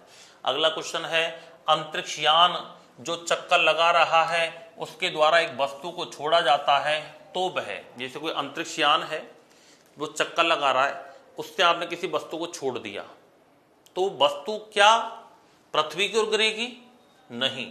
कम गति से गतिशील होगी, नहीं। अंतरिक्ष यान के साथ साथ उसी गति से गतिशील होगी, बिल्कुल, क्योंकि वहां पर गुरुत्वाकर्षण बल नहीं है, क्योंकि वहां पर गुरुत्वाकर्षण बल नहीं है, इसलिए अंतरिक्ष यान के साथ साथ क्या होगी, उसी गति के साथ ही गतिशील होगी। तो आंसर क्या हो जाएगा, इसका सी होगा। अगला क्वेश्चन है अगर किसी वस्तु को 9 किलोमीटर प्रति सेकंड के वेग से अंतरिक्ष में फेंका जाए तो क्या होगा। यहां पर एक कॉन्सेप्ट काम में आता है दोस्तों, जिसका नाम है पलायन वेग। क्या नाम है, पलायन वेग। इसको कहा जाता है एस्केप वेलोसिटी। पलायन वेग क्या होता है, सामान्यतया जब हम किसी वस्तु को ऊपर की ओर फेंकते हैं तो वह पृथ्वी पर वापस आ जाती है, लेकिन यदि आप किसी वस्तु को 11.2 किलोमीटर बटा सेकंड के वेग से यदि आप फेंकोगे तो वो वस्तु पृथ्वी पर वापस नहीं आएगी, अर्थात वह वस्तु इस गुरुत्वीय क्षेत्र को पार कर जाएगी, उसको हम कहते हैं पलायन वेग। और पृथ्वी पर पलायन वेग का मान कितना होता है, 11.2 किलोमीटर पर सेकंड होता है। तो याद रखना 9 किलोमीटर प्रति सेकंड के वेग से यदि अंतरिक्ष में फेंका जाए तो वापस पृथ्वी पर आके गिर जाएगी, ना कि बाहर जाएगी। तो आंसर क्या हो जाएगा, 94 का बी होगा। अगला क्वेश्चन है सीमांत घर्षण निर्भर करता है। सीमांत घर्षण क्या होता है, सीमांत घर्षण का अर्थ होता है जैसे कोई भारी लकड़ी का गुटका रखा हुआ है, या फिर हम बात करें कोई पत्थर रखा हुआ है, उसको आपने धक्का मारा और वो नहीं सरका, इसका मतलब हमारे द्वारा लगाए गए बल का मान उस लकड़ी के गुटके और सतह के मध्य उत्पन्न घर्षण बल से क्या है, कम है, इसलिए वो लकड़ी का गुटका आगे नहीं सरक रहा है। अब हम मैक्सिमम बल लगा दो फिर भी वो आगे नहीं सरकेगा, उस स्थिति में जो बल लगता है ना उसको कहते हैं सीमांत घर्षण बल। क्या कहते हैं, सीमांत घर्षण बल कहते हैं, याद रखना। तो ये तल की प्रकृति और अभिलंब प्रतिक्रिया पर निर्भर करता है। तो सीमांत घर्षण बल किस पर निर्भर करेगा,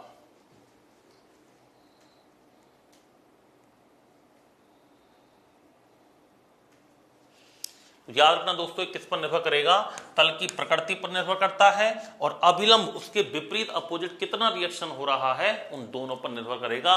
सीमांत घर्षण का मतलब होता है घर्षण की अधिकतम सीमा, क्या कहलाता है? सीमांत घर्षण कहलाता है।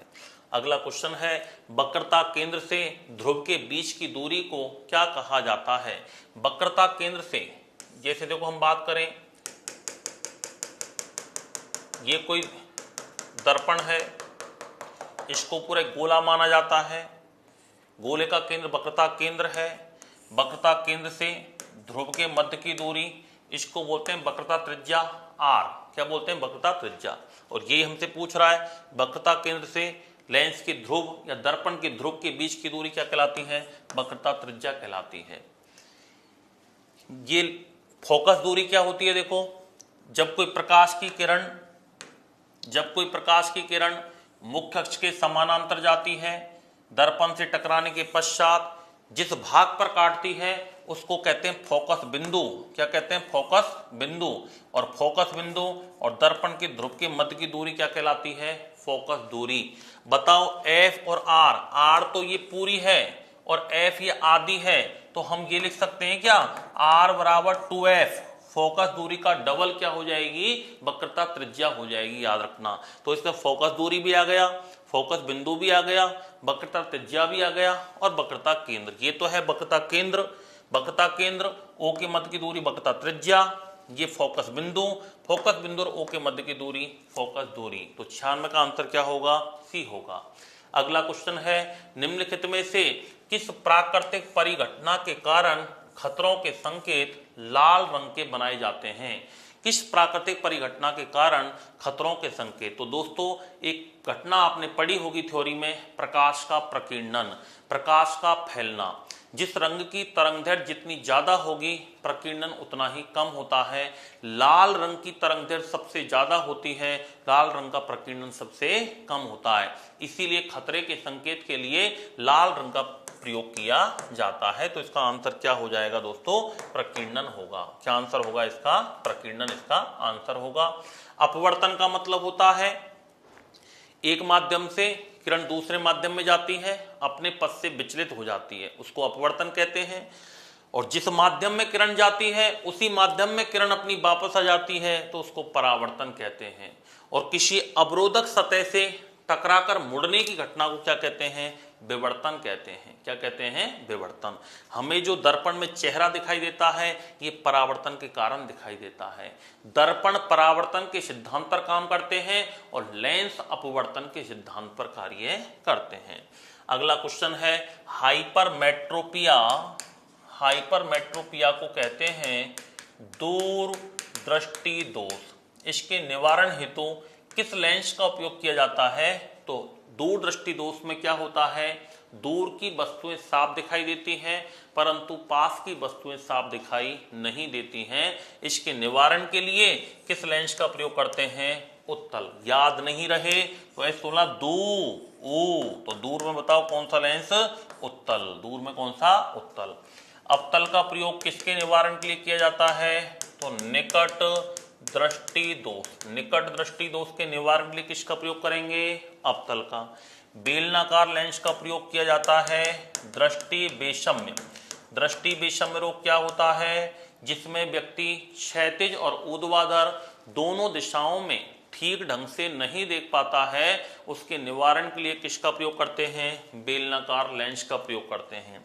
ड्यूफॉक्सी लेंस क्या होता है? ड्यूफॉक्सी लेंस का यूज जरा दृष्टि दोष के निवारण में किया जाता है। जरा दृष्टि दोष का मतलब होता है जिसमें व्यक्ति को न तो दूर की वस्तु साफ दिखाई दे, न ही पास की वस्तु साफ दिखाई दे, उसको बोलते हैं जरा दृष्टि दोष। और इसमें हमेशा उत्तल लेंस नीचे लगा रहता है, अवतल लेंस ऊपर लगा रहता है, उसको कहते हैं ड्यूफॉक्सी लेंस कहते हैं।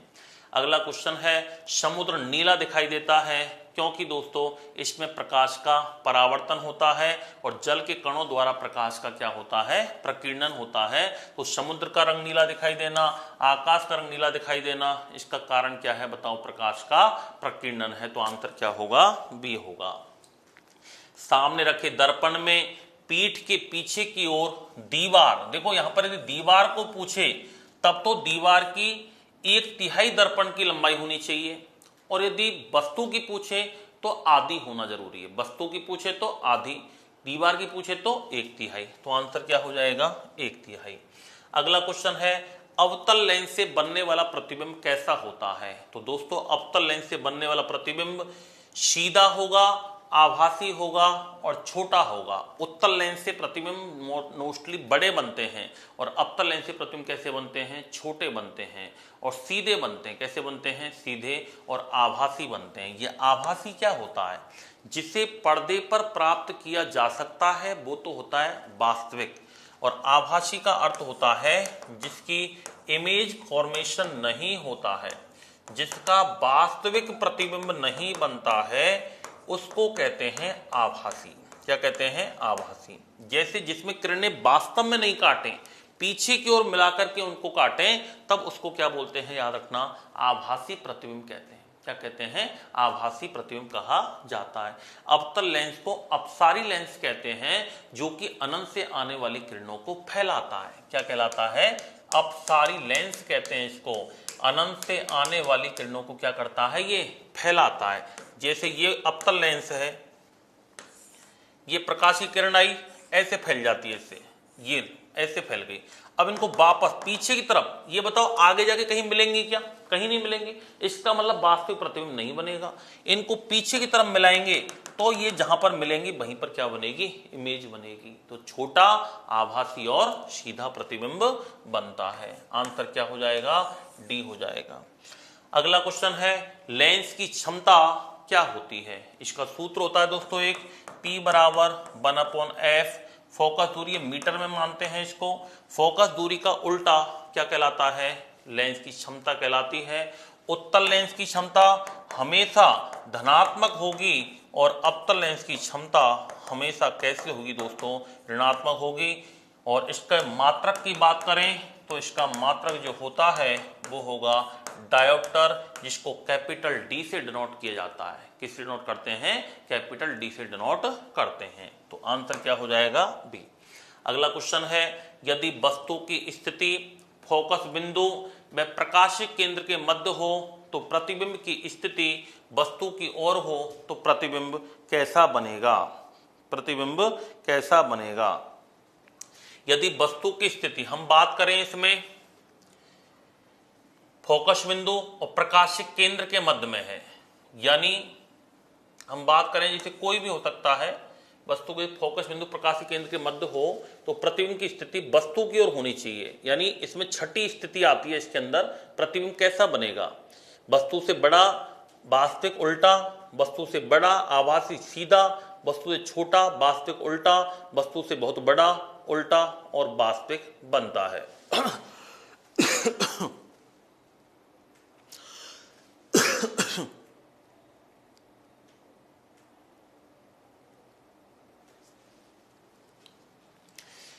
फोकस बिंदु प्रकाशिक केंद्र, जैसे ये कोई लेंस है, ये इसका प्रकाशिक केंद्र है। यहां पर ये F1, ये F2, ये 2F1, ये 2F2 वस्तु रखी हुई है। F1 फोकस बिंदु और प्रकाशिक केंद्र के बीच में यहां पर वस्तु रखी हुई है। अब देखो फोकस के इधर रखी हुई है, याद रखना, इसलिए ये हमेशा वस्तु से बड़ा बनेगा। कैसा बनेगा, बड़ा। और आभासी बनेगा, सीधा बनेगा। कैसा बनेगा, आभासी बनेगा और सीधा बनेगा। उत्तल लेंस से तो बनेगा वास्तविक, लेकिन छठी स्थिति जो होती है वो याद रखना कैसी होगी, अवतल दर्पण और उत्तल लेंस, इसमें छठी स्थिति आती है जिसमें प्रतिबिंब आभासी बनता है, सीधा बनता है, वस्तु से बड़ा बनता है। ये चीज आपने क्लास के अंदर पढ़ी होंगी, तो वहां पर डिटेल में आपने पढ़ा होगा। तो उम्मीद करता हूं आप समझ गए होंगे। जो 6 कंडीशन होती है ना, वहां पर वस्तु से बड़ा और आभासी और कैसा प्रतिबिंब बनता है, सीधा इमेज बनता है। कैसा बनता है, सीधा।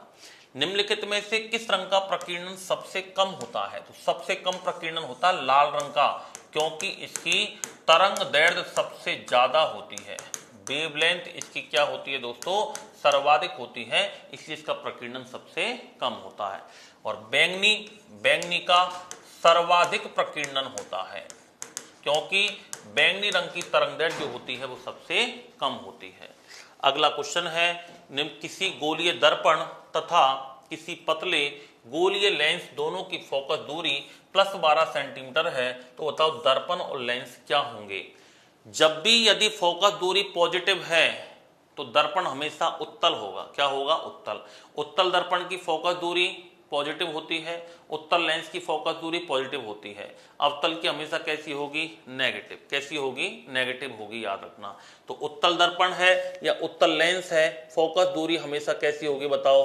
पॉजिटिव होगी। कैसी होगी? पॉजिटिव। तो दोनों कैसी होंगे? उत्तल होंगे ये। प्राथमिक इंद्रधनुष के लिए सत्य कथन क्या है?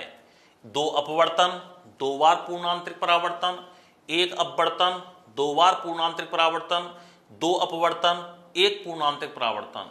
जब 2 बार रिफ्रैक्शन होता है, 2 बार अपवर्तन होता है और 1 बार जब टोटल इंटरनल रिफ्लेक्शन होता है, तब याद रखना प्राइमरी रेनबो बनता है, प्राथमिक इंद्रधनुष का निर्माण होता है।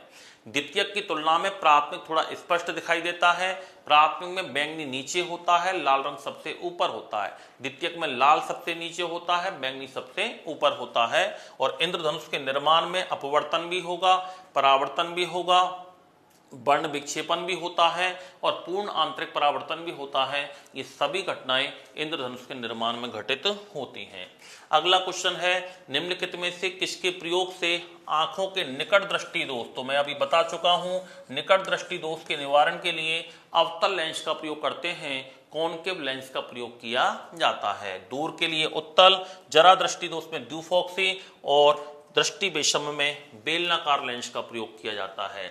सिनेमा प्रोजेक्टर में कौन सा दर्पण प्रयुक्त होता है? सिनेमा प्रोजेक्टर में क्या अवतल दर्पण होता है, उत्तल दर्पण होता है, समतल दर्पण होता है? तो आप देखते हो सिनेमा प्रोजेक्टर वगैरह है। इसके अलावा हम बात करें सिनेमा प्रोजेक्टर में प्रतिबिंब कैसा बनता है, तो एक तो सिनेमा प्रोजेक्टर में हमेशा मिरर का यूज होता है। किसका प्रयोग होता है? मिरर का यूज होता है। और इसमें अवतल दर्पण का प्रयोग होगा। किसका प्रयोग होता है? याद रखना, अवतल दर्पण का प्रयोग किया जाता है। तो सिनेमा प्रोजेक्टर के अंदर अवतल दर्पण होता है। उत्तल दर्पण से प्रतिबिंब कैसा बनता है? उत्तल दर्पण से प्रतिबिंब सीधा बनेगा, आभासी बनेगा, छोटा बनेगा, जबकि अवतल से वास्तविक बनेगा, बड़ा बनेगा, उल्टा बनेगा। अब अवतल में 6 स्थिति आती हैं, उसके हिसाब से ही हमें आंसर देना होता है। वस्तु अनंत पर है तो प्रतिबिंब कैसा बनेगा? अनंत। और वक्रता केंद्र के मध्य है तो कैसा बनेगा? वक्रता केंद्र पर है तो कैसा बनेगा? तो अलग अलग स्थितियों के अनुसार इसके आंसर अलग अलग होते हैं। तो 108 का आंसर क्या हो जाएगा? अवतल दर्पण। एक 25 सेंटीमीटर वाले उत्तल लेंस की क्षमता कितनी होगी? तो अभी हमने एक सूत्र किया है, P बराबर 1/f। एक ये मीटर में है, 1 मीटर में बताओ 100 सेंटीमीटर। फोकस दूरी आपको दे रखी है कितनी? 25 सेंटीमीटर। भाग लगाएंगे 4 आ जाएगा। क्या जाएगा? 4 डायोप्टर। तो आंसर क्या हो जाएगा? 4D। और जब प्लस में आता है तो हमेशा वो उत्तल लेंस है, तो उत्तल लेंस के बारे में हमेशा प्लस में इसका आंसर हम देते हैं। और ये लास्ट क्वेश्चन हमारी सीरीज का, साइंस की सीरीज का लास्ट क्वेश्चन है आपके लिए। मनुष्य की आंख में प्रकाश तरंगें किस स्थान पर स्नायु उद्योगों में परिवर्तित होती हैं? इसका मतलब यह है कि प्रकाश तरंगें हमारे आंख के किस भाग में जाती हैं जिससे स्पष्ट प्रतिबिंब बनता है। तो हमारी आंख में एक तो उत्तल लेंस लगा होता है और हमारी आंख में वस्तु का प्रतिबिंब जो बनता है दोस्तों, वो रेटिना पर बनता है या अक्षपट्ट पर बनता है, या इसको दृष्टि पटल कहते हैं। और दृष्टि पटल पर हमेशा प्रतिबिंब जो बनता है वो कैसा बनेगा? उल्टा तथा वास्तविक बनेगा, जिसे हमारा मस्तिष्क जो होता है वो स्वयं सीधा करके समझ लेता है। तो याद सर क्या हो जाएगा? इसका सी हो जाएगा। कॉर्निया क्या होता है? एक क्वेश्चन आता है कि नेत्रदान में कौन से भाग का दान किया जाता है? तो नेत्रदान में दोस्तों कॉर्निया भाग का दान किया जाता है, क्योंकि कॉर्निया में रक्त की सप्लाई नहीं होती है, ब्लड की सप्लाई नहीं होती है।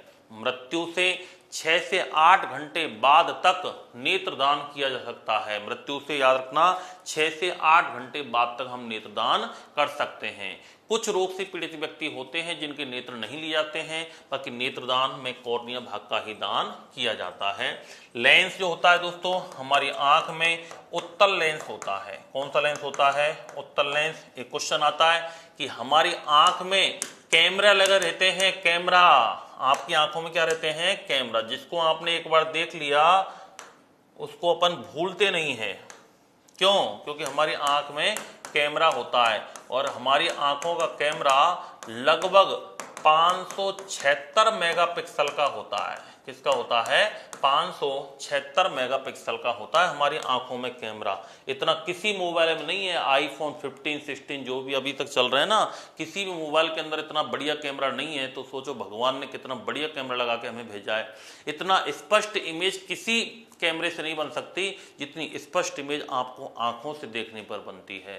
तो 576 मेगापिक्सल का कैमरा होता है। क्वेश्चन पूछा जा चुका है एग्जाम में, याद रखना। तो आंखों में उत्तल लेंस लगा रहता है, प्रतिबिंब याद रखना रेटिना पर बनता है, उल्टा वास्तविक बनता है। नेत्रदान में कौन से भाग का दान किया जाता है?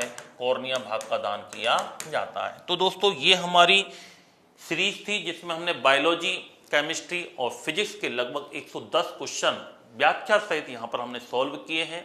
संपूर्ण पाठ्यक्रम को ध्यान में रखते हुए इन क्वेश्चंस को रेडी किया गया है और क्वेश्चंस की व्याख्या के अनुसार लगभग हमारा जो ऑल मटेरियल है वो पूरा की पूरा यहाँ पर कवर हो चुका है। तो निश्चित रूप से आपको एग्जाम में ये क्वेश्चन सफलता दिलाने में मददगार साबित होंगे। तो सभी को बहुत बहुत धन्यवाद। Thank you.